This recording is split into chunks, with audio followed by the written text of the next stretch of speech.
శ్రీమాత్రే నమః. ఈరోజు 128, 129, 130 శ్లోకాలు చెప్పుకుందాం. ముందుగా 128వ శ్లోకం. సర్వ వేదాంత సంవేద్య సత్యానంద స్వరూపిణి లోపాముద్రార్చిత లీలా క్లుప్త బ్రహ్మాండ మండల. సర్వ వేదాంత సంవేద్య, అన్ని ఉపనిషత్తుల్లో చక్కగా మనకు తెలియబడినది.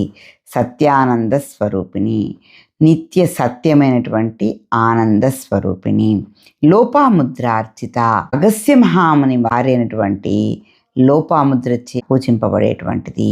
లీలా క్లుప్త బ్రహ్మాండ మండల, వినోదం ఆడినట్టుగా, వినోదంగా, సరళమైన ఆటలాగా ఈ బ్రహ్మాండాలను సృష్టించగలిగేటువంటి మహనీయురాలు. 129వ శ్లోకం. అదృశ్య రహిత విజ్ఞాత్రేవేద్యవర్జిత యోగిని యోగదా యోగ్య యోగానంద యుగంధర.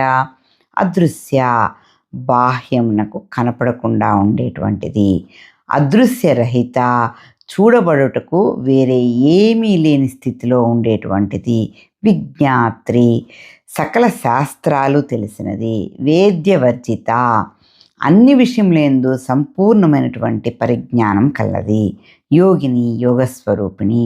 యోగదా, యోగమును ఇచ్చినది. యోగ్య, యోగ్యమైనటువంటిది. యోగానంద, యోగము వలన పొందు ఆనంద స్వరూపిణి. యుగంధర, యుగాలను ధరించేది. అంటే కృత, ద్వాపర, త్రేతాయుగాలనే ధరించేటువంటి తల్లి. 130వ శ్లోకం. ఇచ్ఛాశక్తి జ్ఞానశక్తి క్రియాశక్తి స్వరూపిణి సర్వాధార సుప్రతిష్ట సదసద్రూపధారిణి. ఇచ్ఛాశక్తి జ్ఞానశక్తి క్రియాశక్తి స్వరూపిణి అంటే కోరికలను శిరస్సుగా, జ్ఞానాన్ని శరీరంగా మరియు పనిని పాదాలుగా కలిగినటువంటి శక్తుల స్వరూపిణి. సర్వాధార, సమస్తమునకు ఆధారమైనది. సుప్రతిష్ట, లోకమునందు మంగళకరముగా స్థాపించుకొనినది.